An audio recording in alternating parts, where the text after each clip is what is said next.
We hear people say and talk about all the time how they don't have patience, and not having it is a huge problem that's keeping you from turning your dreams into a reality. If you can't be patient, then you're messing up that process of turning it into one, because the way that you manifest is by believing in something enough to think, feel, and act like you already have it. And impatience takes us away from the feel part of the recipe. And if you can't feel like your highest self, you never will be. We don't understand that on a deep level. Impatience comes from doubt and mistrust. When we're impatient, we have that anxiety because we don't think that something is going to happen. Even if we know it will, we don't feel that way. Think of waiting for a package, right?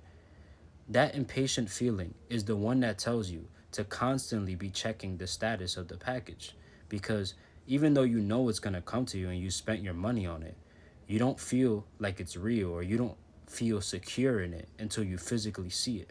And that's that whole "I got to see it to believe it" attitude that messes y'all up when you're trying to do this. And if you have this attitude while trying to manifest, understand that you're doing it in the reverse order, because before you can see it, you have to believe it. Seeing it is actually the last step.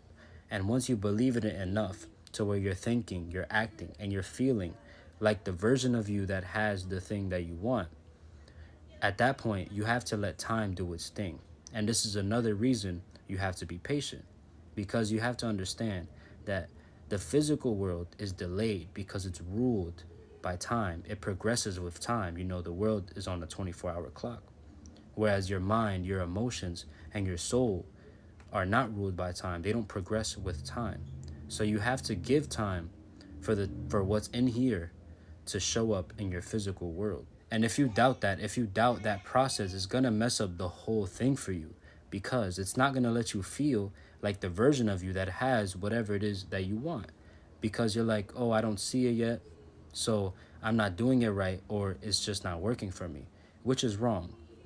My point is, get comfortable with time, get confident, and know that if your mind, your emotions, and your actions are acting the way that you envisioned, then you'll have the reality that you envisioned.